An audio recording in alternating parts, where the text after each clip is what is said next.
What is up? What is up? What is up, everyone, everyone, everyone? It is another day, another time, and another week for your favorite Monday night show. And I'm not talking about Monday night football. I'm talking about your favorite show, my favorite show, Real Talk Monday. You guys, come on in, come on in. I know we have been off for about a month, and we were supposed to come back last week, but due to a death in the community, I definitely wanted to make sure I was at that service, that visitation. So we just gave y'all an old episode last week, but we are back and we are ready to go. So I got my girl, my sister, Miss Tevis, up in the building. How you doing, sis? Hey y'all, sorry my hair is all over the place. I'm trying to do my hair. You know, it always looks different on camera. I've missed being here with you guys, and I hope that you guys will enjoy this next little season and series that we have for you guys. Yes, yes, yes. You guys. So y'all know how we always start off We'll Talk Monday. We have an awesome guest, which you will be getting to meet very soon. But y'all know how we start off We'll Talk Monday? We started out with a little bit of their theme song, and as the theme song is playing, I want you to share, I want you to like, I want you to tag, and I want you to tell somebody, tell everybody, and tell anybody that We'll Talk Monday is on. Let's go. What is up? What is up? What is up? Everyone, everyone. It is another day, another time, and another week for Real Talk Monday.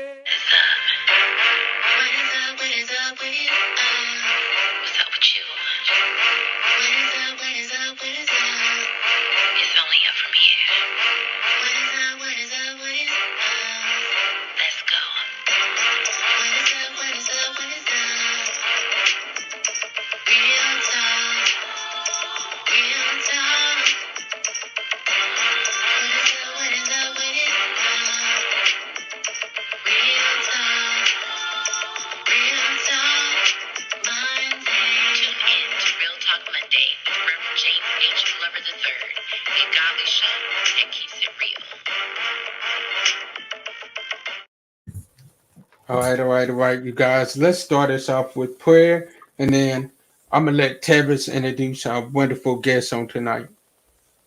Dear Lord Heavenly Father, we thank you for this day. We thank you for everything that you have done and all that you are continuing to do for us in our lives. Heavenly Father, we'd ask you to bless this show. Let us not only be godly, but let us be real as well. Let everything that we say, let everything that we do be pleasing in your sight. In Jesus' name we pray. Amen. Amen. So, Tevis, it's So, on you to introduce.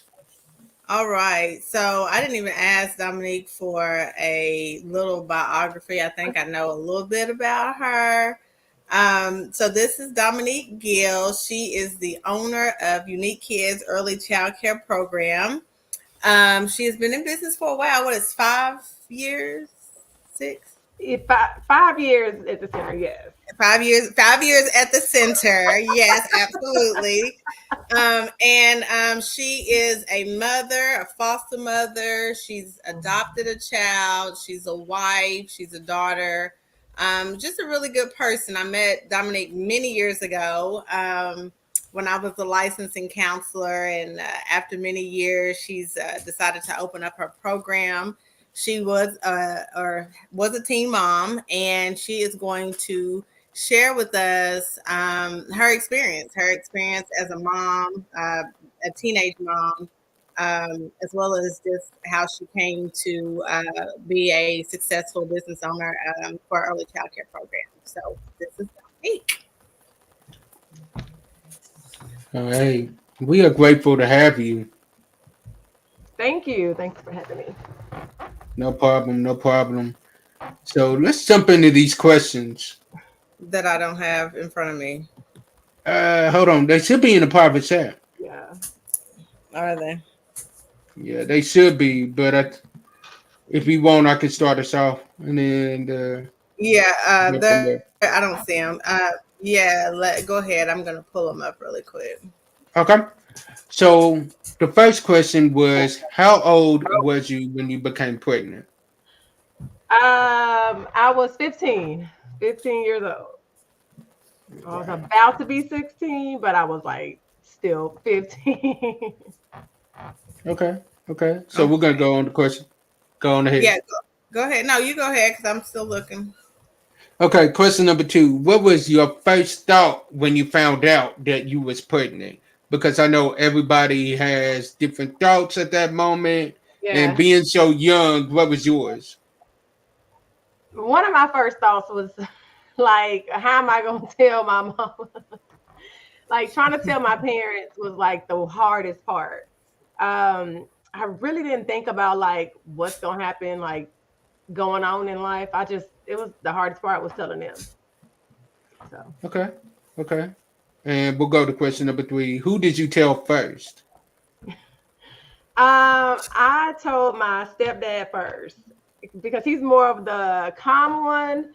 So I did tell him, but then it kind of flipped on me. I was like, wait, this ain't what I thought was supposed to happen.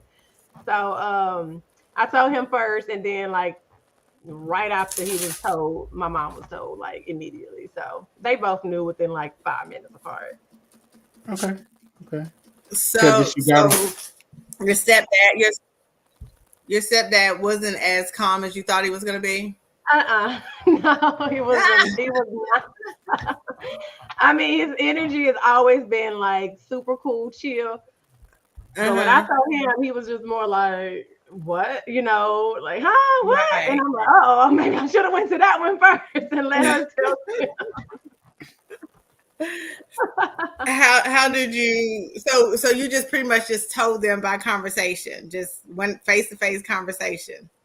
No, I actually was at school. I was at Antioch High School, and I was sick, and went to the Mm-hmm. clinic, and then she told me, and I'm like, no, this can't be right. So I couldn't really I can't really hold water, if that makes sense. So I'm like, I can't walk Mm-hmm. around with my parents in the house and like knowing this. So Mm-hmm. I'm like, I'm gonna tell him. And then I mean, it was Mm-hmm. like, hey, can I talk to you real quick? And he's like, yeah, sure. Like, yeah, I went to the clinic today, and she said that I was pregnant. Like, what? So, then he was like, got my mom and stuff, and she was like way calmer than she is. Like, she's the loud one, and he's the calm one, Right. but it just popped in that little situation. So, Mm-hmm. I was like, So oh. what was her? Do you remember what she first said? She said, how do I know? And I told her, I said, I went to the school nurse. And then and she told me, and so then she took me to like a minute clinic like right there in that area, and so Mm-hmm. happened the man that works at the school, like the school nurse, worked at the minute clinic after school. So when we went in there that Mm-hmm. same day, Mm-hmm. he was like, yeah, I could like retest her, but I gave her the test at the school and she is pregnant. So Mm-hmm. that was that. And I mean, she was like, it was like she was cool at that point. She was like, I don't want to stress Right. her Right. out. So I'm like, okay, we might be on to something. Wow. Wow. So just a little back because I should have said this earlier. This is the month of Mother's Day, of course. So happy Mother's Day to you, Dominique, and everybody else that is a mother in some shape, form, or fashion on here. And because it's Mother's Day, I kind of wanted to pay homage to mothers. And so I thought it would be interesting to talk to a mother that was a single mother at some point in her life, but also a teenage mother. So that's kind of the behind the scenes reasons why I chose to talk to a teen mom this month. So yeah, so I just needed to say that. Okay, you can go with number 5, James, if you want to.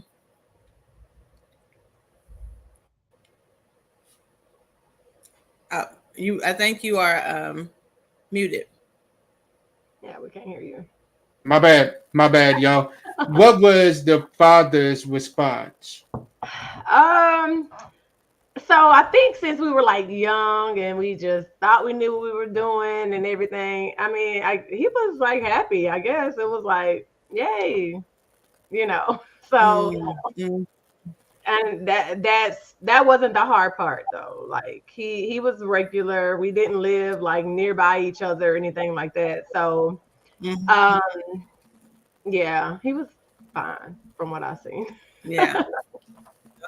Okay. So were you all considered to be in a relationship? Yeah. So we were together. I mean, looking back now, well, we were together for a couple months, like a year or Mm-hmm. so. Mm-hmm. But so yeah, we were together at the time before it happened, when it happened, and after. So we actually did stay together Mm-hmm. like for a couple years. For a couple years. Yeah, So just a couple 15. So you were a sophomore going to be a junior? Yes, I was Mhm. yes. It was towards the beginning of junior year. So I was pretty much pregnant the entire Mhm. junior year. So Yeah, I'm junior year. Yeah. exhausted the whole year. Right. Did your friends treat you differently? Yeah, they actually did, and Did they? some of them didn't. Some of them did, and I think it's because of some of them just wanted to kind of be nosy, and the others just their parents was like, no, you can't be friends with her. So that was like, oh man, I can't even have. Really? Yeah, a lot of them. Well, not a lot of them, but I did have a lot of them that wasn't like we were like friends because we were in school. But like how we used to hang out, or like I go over their house, they hang out with Mhm. me. It wasn't like that no more. Like that, and that pretty much ended. I didn't go over Okay. anymore. Right.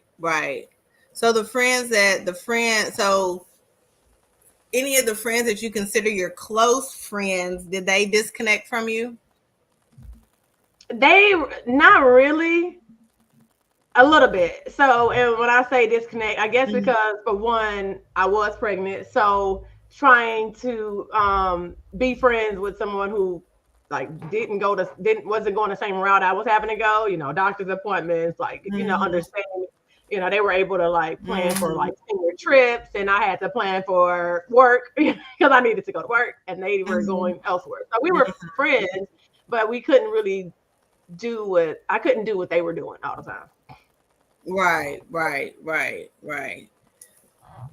Okay. So tell me your feelings behind how the friendships changed. What were your thoughts?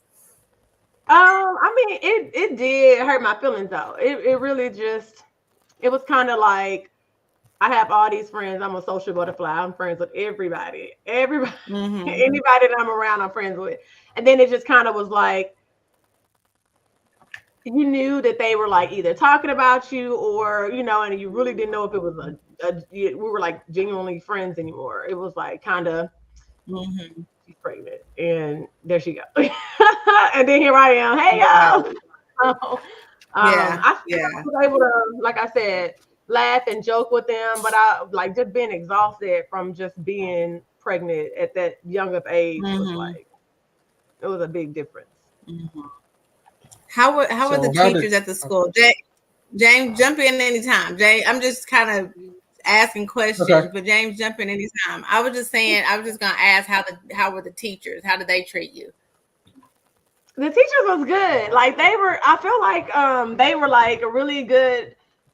They were understanding. Some things that I didn't understand, they were, they was a little bit more lenient, and I wouldn't. I mean, wouldn't recommend it. But they were like understanding. So like if I needed help or if I needed more time or just anything, because it was like closer to the end of the school year, I was like sleepy all the Right. time. So I was just sleep, and they would just like no referrals. I would just be in there just sleeping. But then I'll get up and still do my Mm, work. So it wasn't intentional. It would just be like I right, just cannot stay right, up. right. Right. So I guess Mm-hmm. since they dealt with that before, with a lot of other kids. To me it was new, so I'm like, I don't know Mm-hmm. why I'm so tired. I'm trying to stay up, but to them they were just Mm-hmm. like not so mean about it or like embarrassing Mm-hmm. or putting me out in front of the street with everybody. Right, So how did right. it make you feel when you realized that some of your friends that you thought was you was cool with Yeah. had kind of turned their backs on you, low key? Like, what was your feelings at that point? I mean, my feelings was hurt, you know, once I kind of understood, like, well, I thought we were friends. Like, I'm still me. Like, I mean, you know, I was still able to, luckily, I was blessed with parents that my mom took care of my baby all the time. So I still was able to be team mom and kid at the same time. Like, go to basketball, go to football, just do everything. But I, you know, I guess the time was just trying to figure out why they were acting that way. But I guess it's because their parents. It was really honestly their parents that was like, because when they would tell their parents that I was pregnant, it would be like, you know, no, like you had the plague or something like that, like it was contagious. Yeah. So you're wearing the scarlet letter.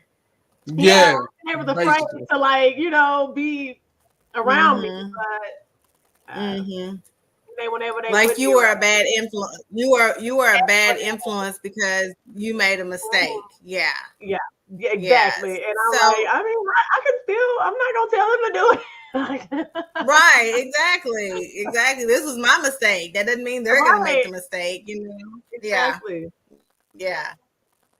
So what type of girl do you think that you were, like, growing up? Was you like always the good girl, the quiet girl, the outgoing girl? And like, what do you think people said about Dominique prior to being pregnant? And then what do you think they were saying after you got pregnant? Before I was pregnant, I was goofy. I'm the one that'll make you laugh. I'm the one that was fun. Really couldn't take me serious, you know. It was just always, but you know, at the same time, and then, like, I guess once I was pregnant, I guess they probably see me as like being the mom, but I was still that funny person. But it was kind of like, I guess they just thought they maybe needed to treat me like older or something. I'm like, nah, I'm still your age. So I don't think they right. You know what I mean? Yeah. So I heard you say your parents were good to you during your pregnancy, after your pregnancy. They still allowed you to do age appropriate things. Right. Did they ever go through a phase that, like, no, you need to take the baby to the game with you. No, you need to do this. You need to do that. Because I tell my baby now, if you decide to get pregnant while you in high school, come on, that baby going with you everywhere. I'm a lover, my grandbaby. I'm gonna help you, support you. But you about to be done, and I'm about to live my best life. I'm not about to put my life on hold. So Friday nights, if I want to go out versus you want to go to a football game, guess what? Baby's going with you to the football game. You know what I'm saying? I'm not going to stop my plans so you can continue yours, right? So not that I wouldn't help her, but I would. I mean, I even tell her, no, you got to take the baby with you. The baby got to go with you. And I even said, you probably gonna have to get your baby a prom dress and a tuxedo because he or she going to prom with him. Not the prom dress and the tuxedo. Yes, you did not tell her that. You did not tell her that. Yeah. Mikey, come on the boy for me, please. Honey. No,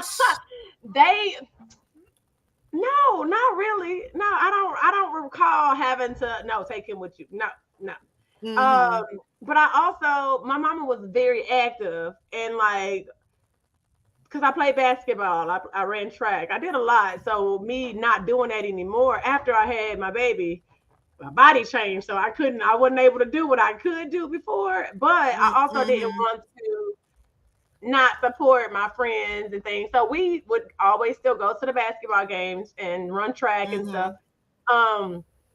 I was driving at the time, so I would take him because my friends would, like, you know, want to be that auntie, you know, like, oh, you know, so I was like, look, y'all have a baby.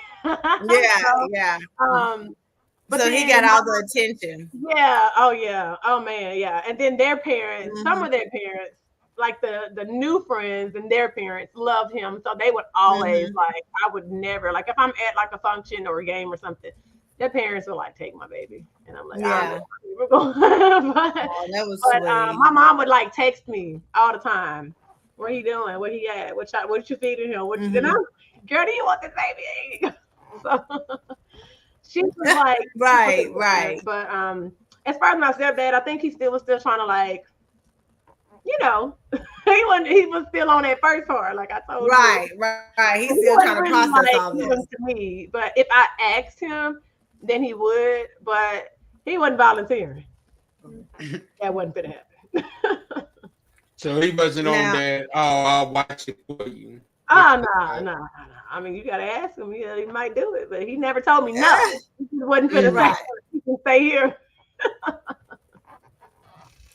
What about like your biological dad? Is your biological dad a part of your life?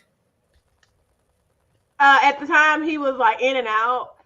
He's always Okay. been like in and out. I actually think that's where I got pregnant at, because it was a point of time of like my mom and stepdad, they did not allow boys over, so we knew it wouldn't happen. But since my birth dad didn't have a relationship with me growing up, I think it was one of those things like, okay, look, if you want to come over here, you can invite your friends, because I want you to come over, but me and you don't really have a relationship. So if you bring your friends over, I don't care. And at the time, my son's dad lived on that same street. It was like, wow, look, I know you, and now I go over to my dad's house, and you live on the same street. Like, now I'm coming over here every weekend. Right, exactly. Did your mom say anything about that? Did not know that at first. Did she realize that that's where you probably got pregnant at? Yeah, because it couldn't have been nowhere. It wasn't her house. Right. We did get really, really close. Like, after I found out I was pregnant, me and her was like best friends. So I was like, she made me super comfortable. I didn't never feel uncomfortable with being young and pregnant. She just, look, okay, you're pregnant now, so we're gonna keep this, and we're gonna keep it, and this is how we need to do it, and I'm supporting you. So she always had supported me at that point. But she did ask, and when she asked where, I told her, and so she called him. She was like, right, exactly. You denied it, and I'm like, wait, it's over with now, Yep, that's your mom. She said most definitely over her dad's. I hear you, Miss Linda. You already know. It had to be there. It was not over Linda's house. Right. So what did your biological dad say? Did he say much about it? No, and when he asked me, because whenever they told me, like, that I was pregnant, and then I'm like, uh-oh. So I knew the further questions would come along of like, when and like where. And so my mom asked him, and then he's like, hey, did you get pregnant over here? And I'm like, no. And then he's like, oh, okay, well, I'm gonna just tell her no. And then he was like, no, it didn't happen over here. So he was just thinking of that. Like, what? Right. And the whole time I already told him I'm so I was like, I didn't know. Right. But he didn't say anything. I actually don't recall him like being upset, being mad, or anything. He was just like, you gotta let me know so I can tell, like we can be on the same page with what we're gonna say to everybody. It sounded like Dad was trying to be friend more than Daddy, honey. He was definitely friend. He was not Dad, because like that was not the reaction I expected. But I actually didn't expect that. Oh. James, you want to go with number 11? Yeah, I can. Number 11. Did your parents let you have a boyfriend? Which you pretty much answered that question just now. Yeah, well, my parents, my in-house parents, my mom and my stepdad, they knew about him, but also we didn't live near, so it wasn't one of those things like, wasn't a concern. Yeah, like we didn't drive, we didn't like if we were meeting up or like going on like a little date or something, like they knew where and all that good stuff. Like they had control of that. But like I said, once we figured out he lived down the street, it was, and for my dad, it was like, oh well. It's a wrap. It was a wrap at that point. It's like, all right, Dad, I'll be over there every weekend. Right. And I ain't been over there all my life. It's like, I want to go to my dad's. Your mom's like, you want to go over there again? You were just over there last weekend. Yeah, I want to go back over there again. Thinking I knew what I was doing. Yeah. So it's not like you quote unquote wanted to be pregnant, but did you think about it in that moment or prior to that? Oh my God, this is about to happen. I may get pregnant. No, I never thought about that. No, I didn't. Not at all. I thought it was like an age to it. Like, look, you got to be this age. And I'm like, I'm only, this age. Right. Nothing like that at all. So, so you was like, this ain't happened to me. Yeah, no, I don't even know. I don't even know what young parents look like. Like, right. So it was like, almost like you were kind of naive going into it, right? Just kind of.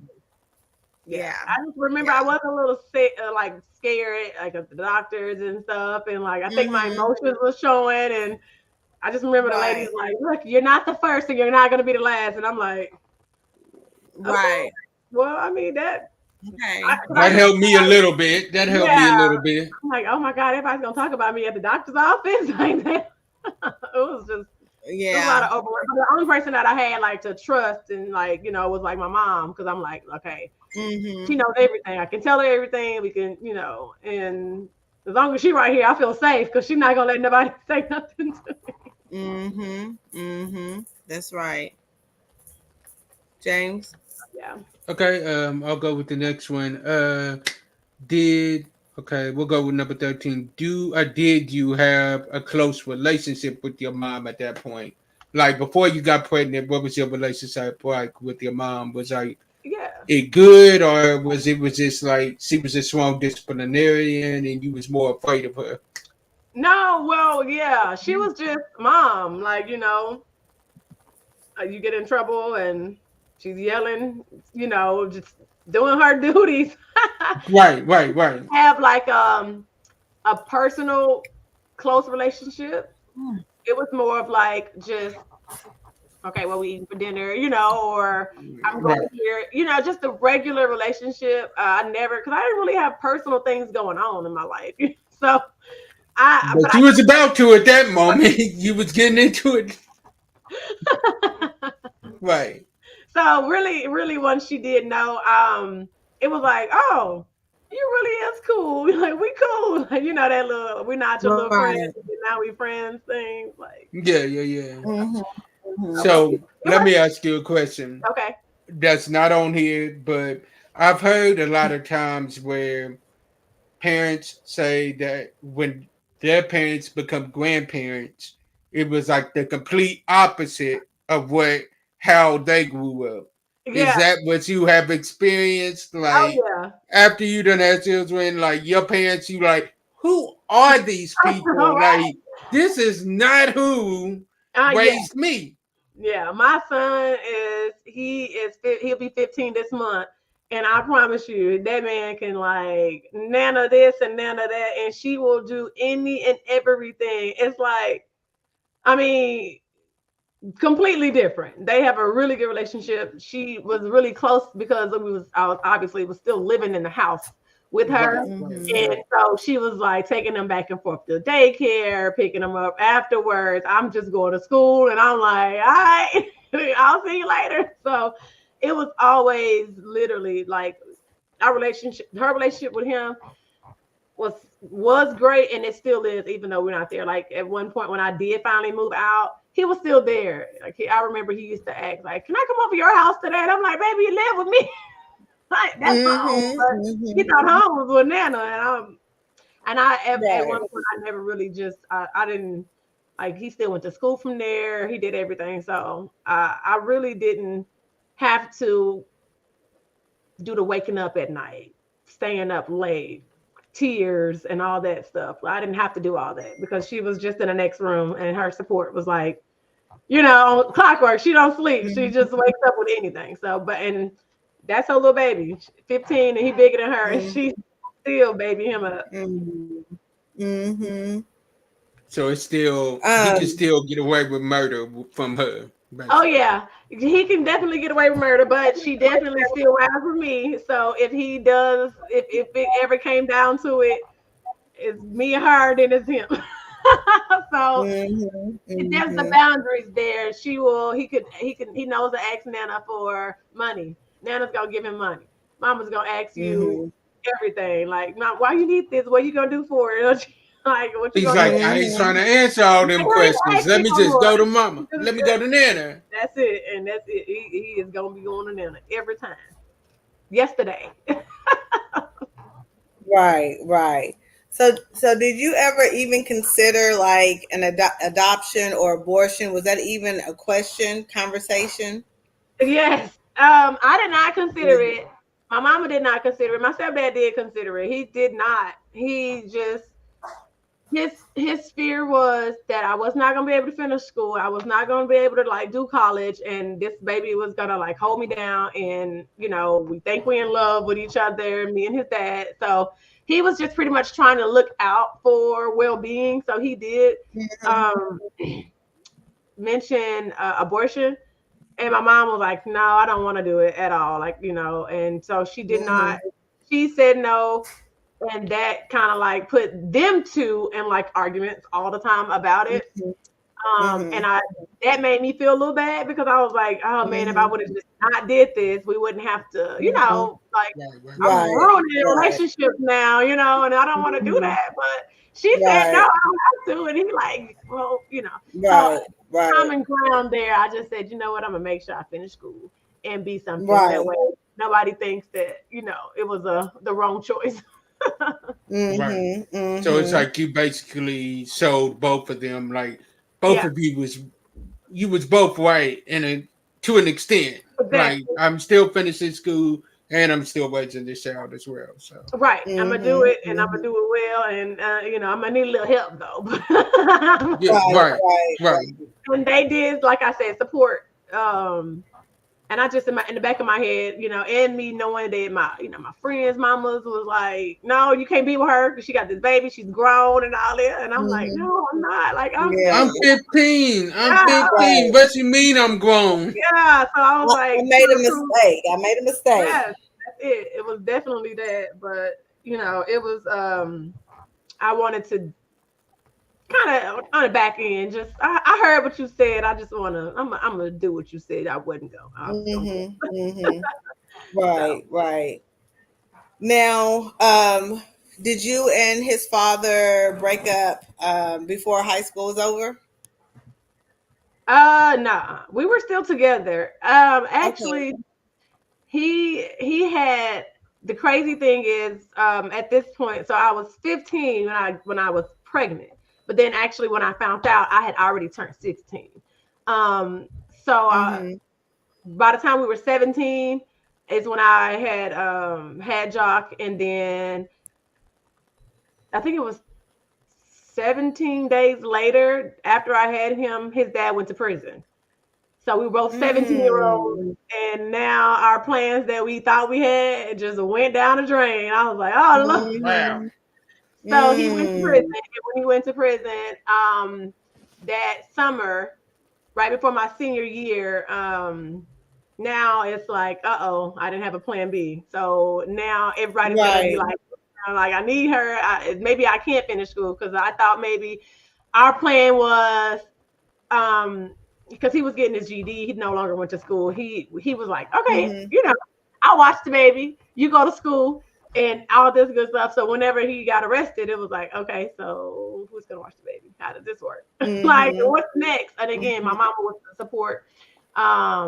We found daycare and assistance. I had to get public assistance because I obviously couldn't afford daycare. And then he got sentenced to 9 years.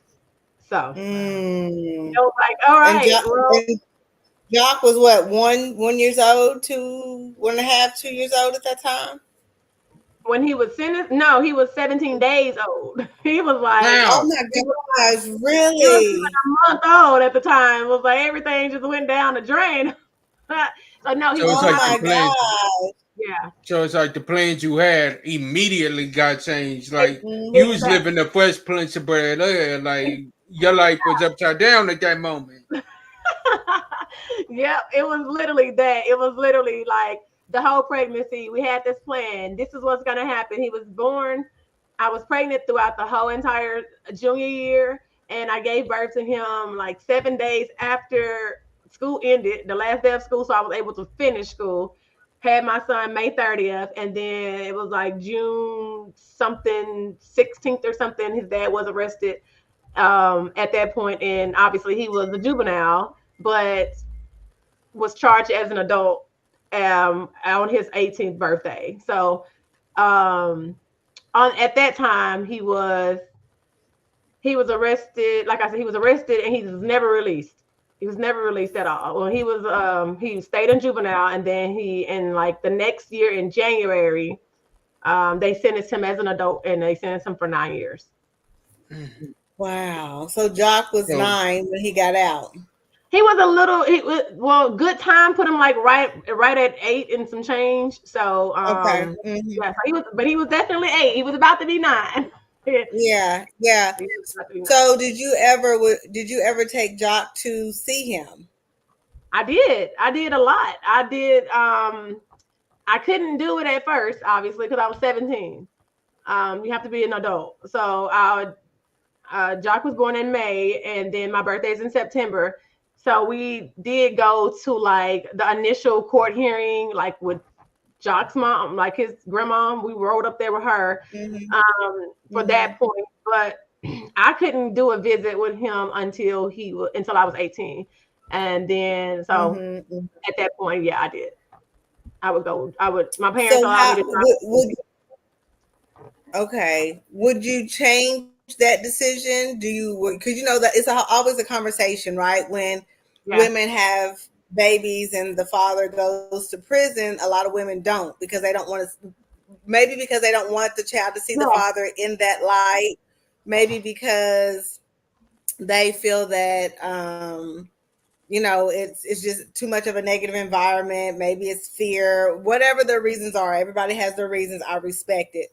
But do you feel like you would change it, or would you do the same thing again? I would actually do the same thing again. I did not mind taking him. I don't feel like it was obviously it's a bad environment, but I felt like that's not what we're here for. We're not here to see like what they're doing over there. We're here to visit so we can keep some type of relationship there. Me and my birth dad didn't have a tight relationship growing up. So I didn't want to have to make them wait 9 years later to try. You know what I mean? Like to at least try. So I did want to still try to like, this is him, and then the drive was a long drive. It was like 3 hours there and back. So I was like, this 18-year-old trying to drive 3 hours up there, and I'm exhausted. So I do remember a lot of the visits, I would just sleep and let them visit. And then I would like, when it's time to like end the visit, I'll wake up and leave. So was y'all still together at that point, or? We were a little bit, like maybe the first year or two, we were still together. But then at that point, I ended up with now my husband, and I would still take Jock to see his dad whenever we were still, like when I met my husband, I would still drop him, like go up and take him to, because I wanted to keep that relationship. So how is their relationship now? Since you did that, how is their relationship now? They actually have a good relationship. He knows him. Obviously, he knew him from being in the penitentiary. So then getting out was a change. It was a big change because Jock was used to mommy, and he was okay with going with him. However, like when they would bump heads, it would be like, I'm calling my mama, or he would skip calling me. He would call Nana, and then my mom would call me. But then we would kind of get to the root issue, and it's like, okay, well, look, you gotta stay. Like this is gonna happen. You still have to stay over there and work through it. So they're good. They're really good. They talk every day. He have his own phone, so he talks to his dad whenever he wants to. That's good. Well, good. So you feel like it was a pop. Say it again. Go ahead. I think his dad doesn't want that lifestyle that he had. He don't want Jock to, run down that same line. So he did a really good job with making sure well, we all do, like making sure we don't, allow, because we knew how we were sneaky. We knew how, what to kind of look out for. So the environment changes and all that stuff. So he doesn't, he speaks from like experience. Like, no, we don't want you to do this because this is what happened. This is why, and all that. Right. So we do real conversations. Not. At what point did you think about how am I going to support the baby? Did your mom have conversations with you? Like, when you turn 16, you're going to have to at least work. You're going to have to help. Like, what was those conversations like? How did you guys plan to financially support? Like, prior to him getting locked up, what was that plan? The plan was we was going to minus the daycare cost, and he was going to watch the baby while I go to school. But when that went into shambles, I always wanted to be like kindergarten teacher. And once I put him in daycare, they said that they were hiring. And I was like, okay, well, I could come here. Like, could I like kind of, like offset costs? Because I cannot afford like, what is it, like first of the month? Plan it full. Like, I couldn't, like, even with that, it wouldn't cost, like, it wouldn't cover, like, how much the daycare overreach would be. So in the daycare, so happened to be 24 hours. So my mom actually quit her job to work at the daycare because she's like, I love my grandbaby and I don't want nobody to mistreat him. So I'm coming to work at the daycare. So she would work at the daycare with him while I'm in school. And then when I get out of school, I would leave school and go straight to the daycare and work the night shift, and he would obviously go home with Nana. He was always with Nana, but I was still working to, for one, offset that cost, and then two, because she never asked me like what's my plan. I just kind of already like, look, let me just think ahead because I don't want nobody to ask me. I'm just going, look, this is what I got. This is my plan. Right. If you help him, I can go to work. I can work night shift. Yeah. He can stay with me at daycare, but then Nana did not want him there all night, day like that. Yeah. He was always with her. He was always with her. So how was that transition from where, like, when you got your own place and he wasn't with Nana as much and he had to get used to being around you more? What was that transition like? Because like you said, he was so used to being around Nana. How was that transition? Well, I actually had got my first apartment when I was in high school. So I think I got my first apartment in January of my senior year. And my son was with me. And when he was with me, it was hard for us both. I was like, what is it? Do we go to sleep? Like, how does this work? Like, does he choose to sleep with me? He got his own room in there. And sometimes, like, I would, like, sleep really hard. And my stepdad would have to come over and, like, knock on the door because I couldn't, that wasn't answering the phone or something. So they was afraid. I think they were afraid that I don't know. I don't know what they was afraid of, but they would come over all the time, like knocking on the door, and then I would wake up and I'm like, oh, I was sleeping. But he's like, he's in there playing, So it was a transition though. It really was a transition on like how to get him on the same schedule and like not ask for Nana all the time because he would ask for her so much, and I just would be like, we both gonna go over there. I don't know. Right. So you had a village. It seemed like you really had a village. Yeah. It seems also like you didn't necessarily have the teen mom, single mom struggle that you hear so many other teen moms because you had a great support system. Your mom helped. She was there, right? So that lightened the load and made it a bit easier for you. But then again, on the flip side, when it was time for you to find that independence with you and the baby, it sounds like that's when kind of the challenge started to come. Yeah. And I think I started to miss them too. So because I ended up moving back home. I did not last a whole year by myself because I was like, I need help with him, and then he don't want to be here with me, and I don't know what to do. Like, so I'm just gonna move back Right. home. I ended up moving back, and they were like supportive of that too, so it wasn't like too bad. I just didn't think I was ready. I was like, okay, look, I was moving a little fast. Right, like, right. Well, you like you said, you were still in high school. You were still in high school, Yeah. so that's a lot. You know, I did. that's a Yeah, I lot. was like still in high school, driving to work, but driving to school, dropping baby out, picking them up. It was a lot. That was a lot. It was a lot for sure. Yeah. You did graduate high school. You graduated high Yes. school, or you did Yes. GED? You did graduate. I did. Okay. I graduated. I don't know if it was bare minimum or not, but I got.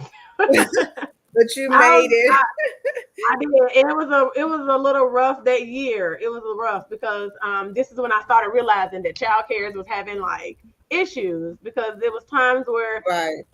I needed to be at school, but then I would go to drop them off at daycare, and the daycare wasn't open yet because the person who opened it wasn't like on time. So it was a couple times that I had to take him to school with me. Mm-hmm. The first period class until the daycare texts and say, hey, we're back, So that was like rough. Luckily, Oh my goodness. the principal allowed. How did that work? You said what? How did that work out? Like having to take him to daycare with you? I mean, having to take him to school with you. I did do that a couple times, and the principal, because it was like I was fighting against, you got these tardies, like either I be tardy and I don't graduate, or I bring him to school because I'm here. I just got to come with me, y'all. I just have to graduate. So it had became that situation of like I have to go to school. Like the daycare is late, but school is like, we don't have any more excuses. So if you're late again, we would have to hold your diploma. And so I would just bring him. And then like when the principal seen it, she's like, okay, look, we're gonna let you, you got to take him to school daycare. Like after this period, we're gonna keep him like I remember them having him in the office with them, and having him in the office for the first period, or if it was like, what was it like? If it was like art, because I used to have like art first period. If I was like a period that I could like leave, they would allow me to do that and come right back.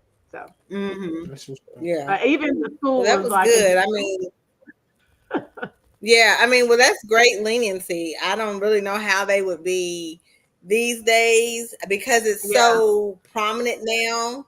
It's more teen pregnancy now too, probably than then. So yeah, that's interesting. I heard you say that you wanted to be a kindergarten teacher when you grew up.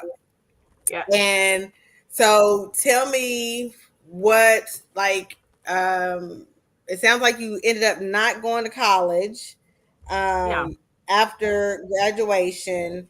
So what was that? What was the moment where you felt like, okay, I'm not going to college, and what was your reason? It was a lot. Going to college was not really. It just felt like having your friends who were like, going on senior trips, going like planning their college tours and all that stuff, and then it was kind of me like, okay, I can't really do that. Like I have a baby. I need to, be at home with him, and his daddy isn't here. Like my mom doesn't mind, but like, how am I going to go to college? They said they're going to UT. Like, how am I go there? So I just really, it was out of question for me. And that was like, I'm like, well, how am I going to do my career? So that was actually instantly put on hold, like immediately, because I didn't know what life would be like not being around my kid. Right. And I'm just like, we're not gonna talk about it. I was like, we don't have to discuss it. It's okay. So do you regret that decision at all? I'm sorry. Yeah, actually, yes, because it is actually when I finally did go, I was able to. There's options for teen moms or just moms in general, like slower options. So you don't have to go. I didn't realize you didn't have to go live on campus. You didn't have to, do what everybody else was doing. Right. I think full time, you could go part time and work. Yeah. Right. I could do both. I could work and go to school and go to college at the same time at my own pace. So I think that's what I didn't Right. realize at first. And I think I was more of I'm a brush it off, out of sight, out of mind. And if they don't, if they ask me, I'm not going to bring it up. So I should have asked, but I should have let them talk me into doing it. I just kind of was like, oh, it's okay. Don't worry about it. Yeah. Right. Right. So from that moment of not finishing working in the early care program, when did you decide, at what point did you decide to start watching children in your home? The daycare that I was working at, I was there for like 5 or 6 years, I believe. So fresh out, I was in high school, I was there, and then I stayed there for like 5 or 6 years. And then at that point, that daycare shut down. So when that daycare shut down, I had good relationship with like all the parents there, and they were like, "Well, where are you going?" I'm like, "I don't know. I've literally only been here since I was 17 years old, So this is all I know." So I'm like, I don't know how to go to another daycare. I don't even know if they would accept me because I'm young. I don't have a education. I'm just here. Right. The only thing I can offer is love. I can love the kids. So I said, I'm just gonna go homeless for a second and think about it. And when I did that, they were like, can they kids come? And that's where all that came from. Really? So they were like, I'm bringing my kids there, and I'm like, I'm just in an apartment. I can't really do Right. like it was just so many of them. They were like, there's nobody that treated my kids like you do, loved my kids like you do. And I went from like where I lived and where the daycare was, it was like 20 something minutes away, and parents came. They drove from like being 5 minutes away from that daycare to like driving all the way over there to make sure that they stay with me. So it was hard to deny anybody. Yeah, that was Yeah, a lot. So just a little like disclosure, when I worked for the state, I licensed early child care programs. And so the first time I met Dominique was because somebody had complained that somebody was keeping a bunch of children at their apartment, right? They didn't say anything bad, but that it was just a bunch of kids, right? And they knew that, you're not supposed to have no more than 4 children that are not related to you, right? You're not supposed to. And so that's when, so I met her, she was just sweet and innocent. And had to call the parents, come and get them. And, but that happened a few times. It's like people were following her. I probably went to like 3 or 4 locations. And I finally just had to like take off my business hat and talk to Dominique like she was like a sister girlfriend. Like, hey, they gonna mess you up. If you ever want to open a program, this is gonna mess you up. If you keep doing this not the right way, not that she was harming the kids or anything, it was never any of those kind of complaints. No. But you got too many. You know what I'm saying? They're gonna mess you up from opening up a childcare program. You're gonna have to do this. So she eventually did. I did. I was like, I can't see her no more. I cannot see her no more. You was tired of seeing Tebby, son. I was like, this is getting old. Like, I was trying to give her nuggets without like putting my job in jeopardy. You know what I'm saying? Because I was like, I knew that she was younger. I mean, she had kids. I knew she was making money, but I'm just like, they're going to mess you up. Because she told me that she did want to open a center, but I knew because now that I know her better, she was letting fear hold her back. The whole regulations and the processes and the money and this, and this. Finally, she stepped out on faith, and she did it. She did it, So it was hard. She did it. You have your Mama said she was tired of seeing it. Look, I was tired of coming. Okay, I was tired of coming. Trust everything. Every time they said Dominique Murray, I said, "What again?" And then the address was different. I was like, "Oh my God! Like, what am I doing?" It was just So like, she was a wait. So she was a hustler for real. She was a hustler for real. Yeah, like, I bet she found me at this location. Let me go over here. Oh dang, she found me over here. Let me go over here.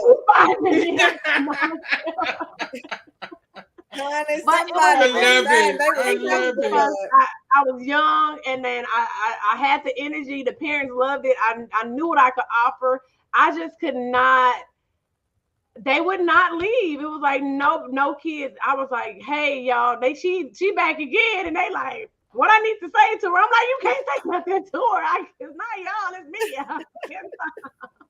So I'm like, there's gotta be a way around this, like, and I'm like, I just gotta, like, I don't know, maybe if we do something like this, what if we do this? Like, and it just was not working. I was like, okay, look, did have that heart to heart with me. I was like, I had a wall, and I was like, she don't know what I've been through. I'm like trying so hard to like try to be good to everybody, and I'm trying to prove everybody wrong, but they just keep coming back, and like so it was hard. I'm like, I only still had Jock at that time. I was not a mom of another kid besides somebody else's kids or foster kids at the time. I had not had somebody said, I'm gonna just keep moving. I did move like 3 times. I was like, I'm moving again. Let's go. But and I can still remember every place. I can still remember every single place that you live. It was something that was divine intervention, honey. God knew this was gonna be full circle. Okay. I know it, and then and it came back around, and then I think whenever I was like introduced back to you, they were like, yeah, you should. I'm like, okay, I got a daycare center now. Like, I'm doing good. I'm doing it the right way. But then I was like, I'm stuck. I need help. And then they were like, they mentioned your name, and I was like, y'all don't know her like I know her. She is like not a good person.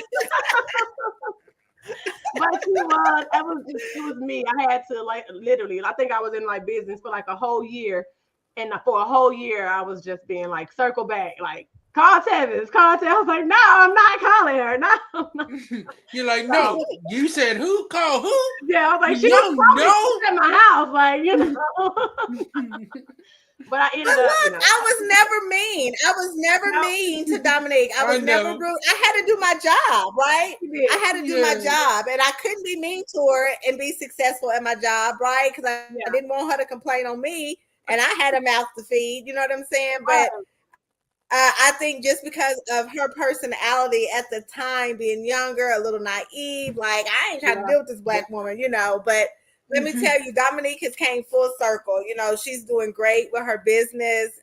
She is doing great at speaking up, asking questions, talking to people. Like, just in this year and a half that I have been working with her, I have seen strides. Like, I mean, just amazing. So she is doing really good as what she's doing, as far as running the center, and families and the children love her, and it's great. And her kids help now. They're there to support and help. And she's married more.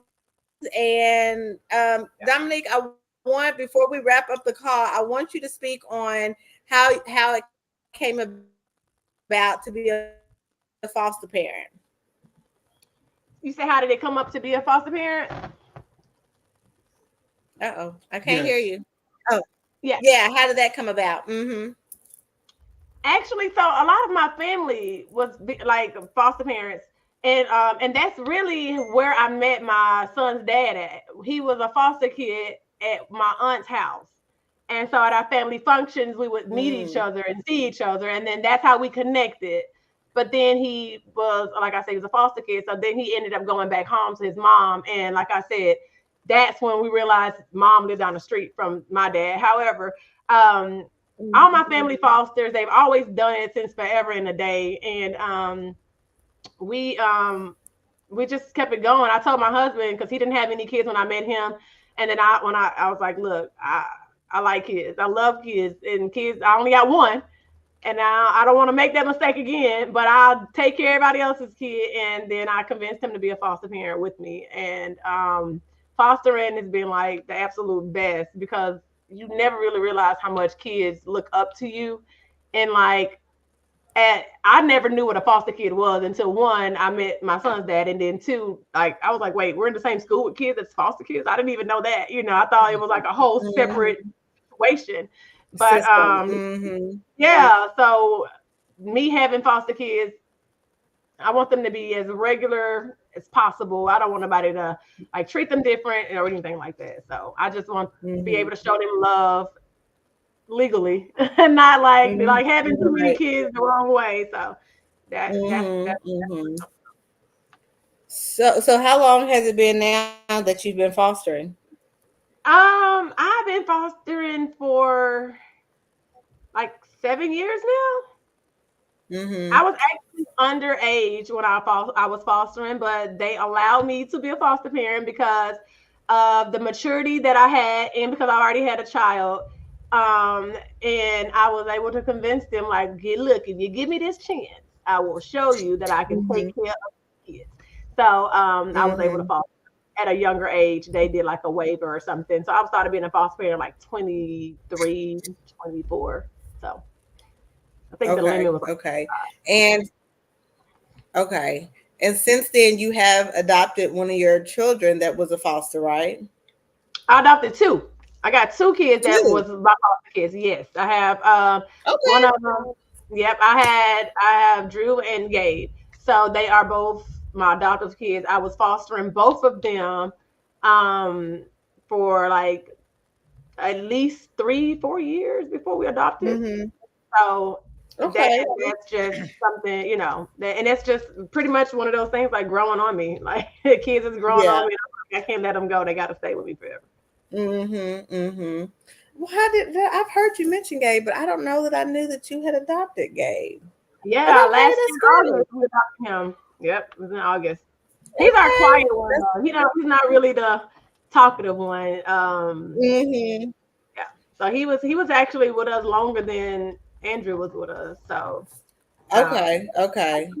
the same. So yeah, he's always been with us. He's just our little kid that just kind of just stays off to the side. Is this Andrew right here that's chimed in? Hey, Junior. Andrew.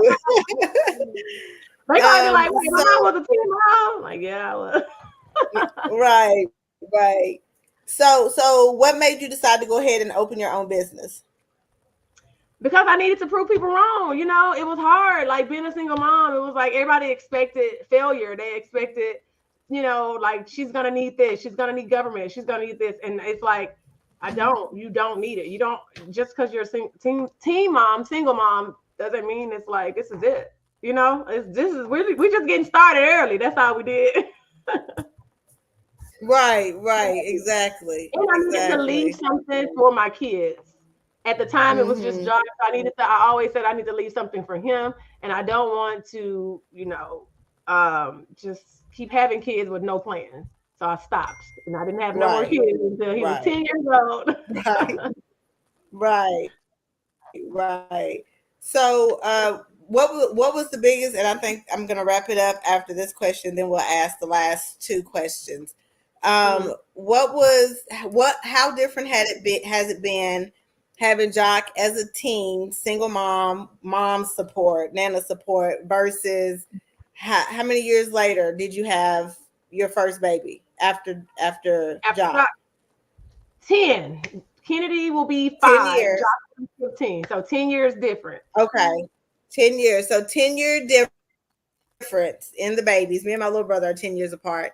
What was the difference from being a teenager versus having a husband and a spouse and your business and all this other stuff? What Mhm. has been the biggest difference between the two situations?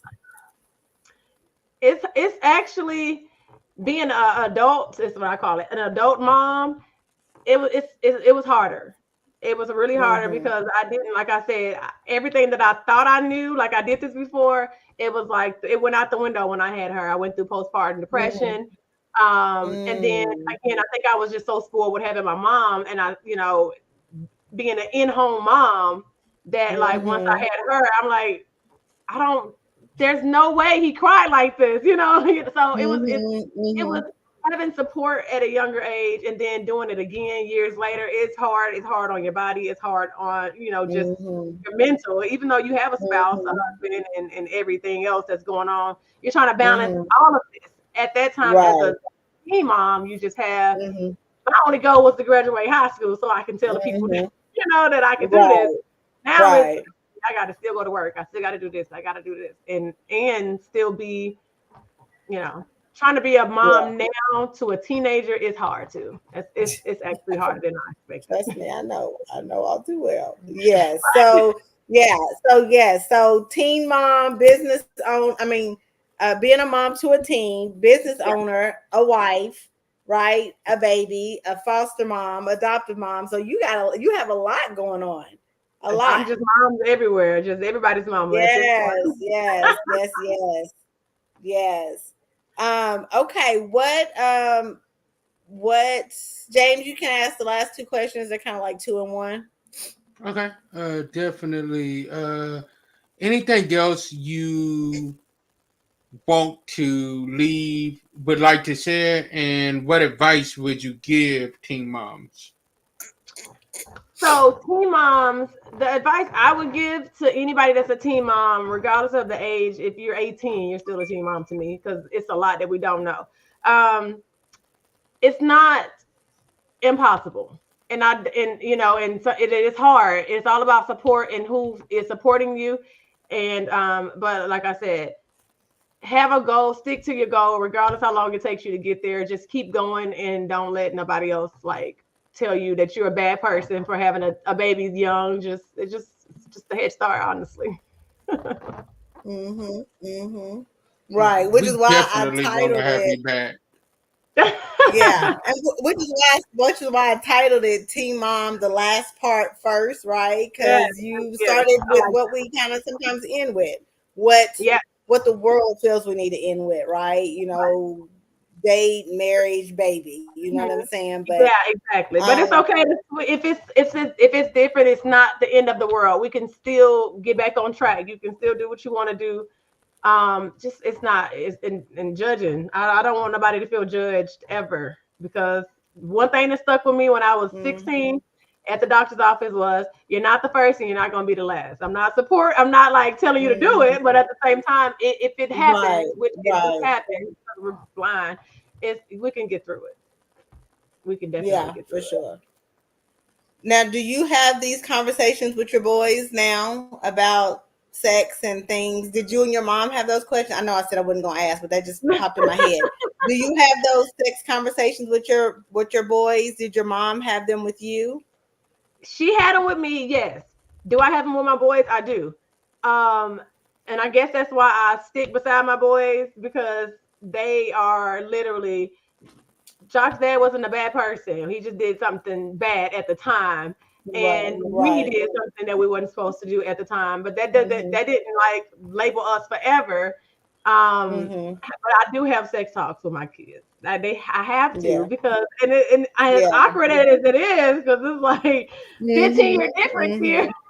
I feel like I'm talking about but and with my adoptive child being 16 and I'm just 31, it's like, okay, how do you a teenager, but I can still do it, and I can just tell them everything that I did do, and to let them know it's possible. But everybody won't have the same support that I had growing up, and we don't think that. I don't know if I can wake up like Nana was doing. Right. Okay. So Dominique, share with us your business information. If there's anybody on here that lives in the Nashville area that needs childcare, share with them how they can find you, where they can find you, and just anything that you want to share to advertise your business. Yeah. Okay. So I mean, I got a couple things. we have a couple businesses. Yeah. We got there's a company that I started about 9 years ago. It's called Sleepy Teepee Tennessee. You can find that it's like a sleepover company that we've been doing forever in the day. My kids do it. They run it now. They do a great job with doing it.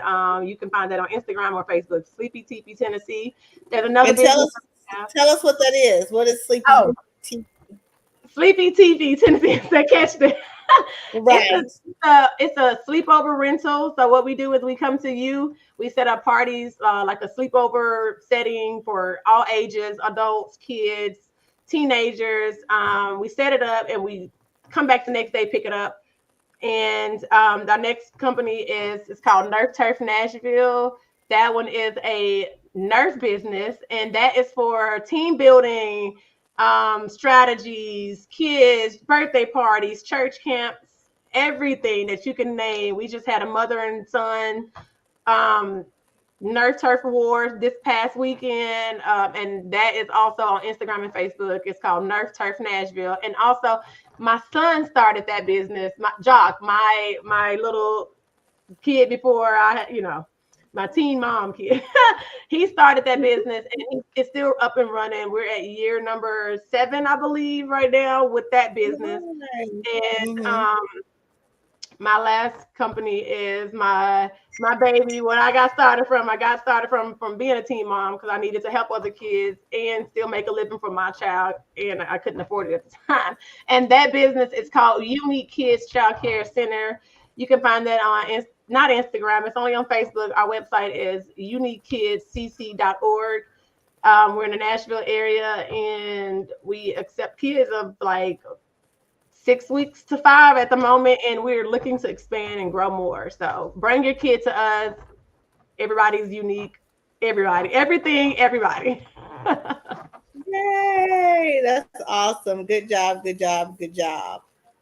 Thank you for sharing. Okay, James, what you got for us? So you all definitely stay tuned. There's so much more that's going to come out. We are excited about what God is doing. You all be on the lookout. Some revamping for the show is happening due to Apple Podcast, Spotify for podcasts, kind of giving us a little bit of trouble. There is going to be a new way where you're going to be able to hear the podcast now, which we're trying to work through that as we speak. But give us a little bit of time. We will get that audio podcast back out. Go over and like the Real Talk Monday Facebook page. Go over and support this lovely young lady that has came on and told us about all of her businesses and told us and gave us her testimony. Yeah. So let's go over there and support her as well. Go over and like, share, and tag on all of our platforms so that somebody and let everybody know about Real Talk Monday. Let them know that we are back from hiatus. And as I always say as I close out, sometimes our disappointments are nothing more than God's appointments, meaning sometimes if we're looking at it's bad, God is only turning it around for our good. Stay blessed, and be a blessing to someone else. And we will see y'all next week. Tevis, it's on you. Oh yeah, I forgot. I didn't say anything. Well, of course, I have the Grace and Love doula services. So if you all know anyone that is pregnant or wanting to be pregnant and needs that support prior to, during, and after birth, please send them my way. And then, of course, the Vet Empowerment, which is where I work with Dominique, where I do coaching, consulting, and training for early childcare programs as well as small businesses. So you guys can reach me on Instagram, Facebook, and just empower. And my website will pop up. And as always, just remember to lead with love and grace. And we will see you guys next week. All right. See y'all. All right. Having me. Thanks, Dominique. All right. Bye.